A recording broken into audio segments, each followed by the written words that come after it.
Little Seed by Noel Parent. Once there was a little seed that fell to the ground. The little seed was perfectly happy to be a seed, but deep inside itself, it felt a need to be something more. Nearby, the seed saw a giant tree which seemed to be reaching for the sky. "I must be a tree," the little seed said to itself. But it did not know exactly how to be a tree. So the little seed cried out, "I want to be a tree. Who can help me?" All the weeds surrounding the little seed laughed. "You will never be a tree," they said to the seed. "You are too small. You are nothing." For a moment, the little seed felt sad.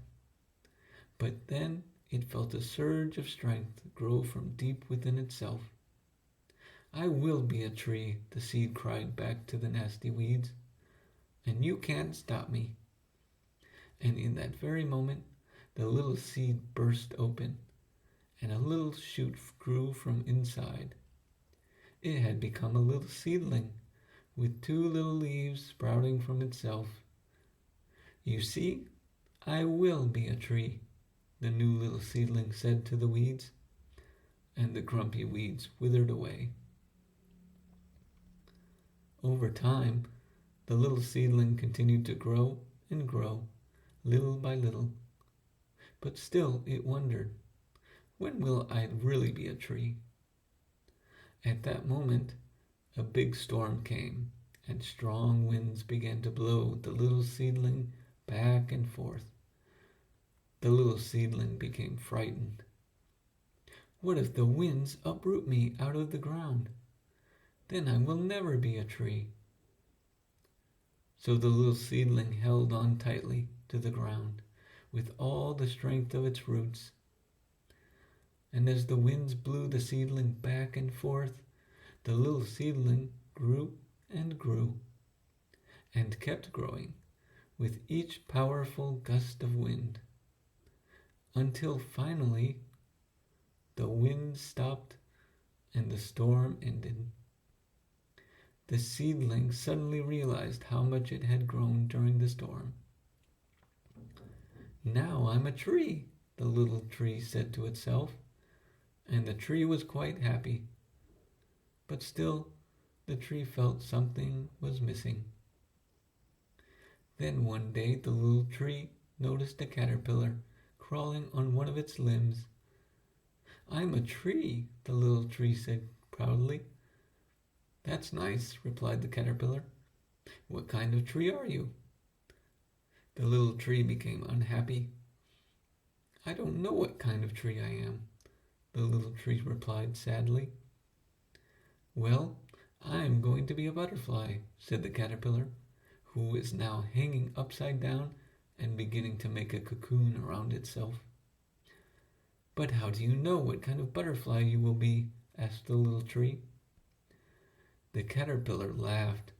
"I will only know what kind of butterfly I will be when I come out of my cocoon."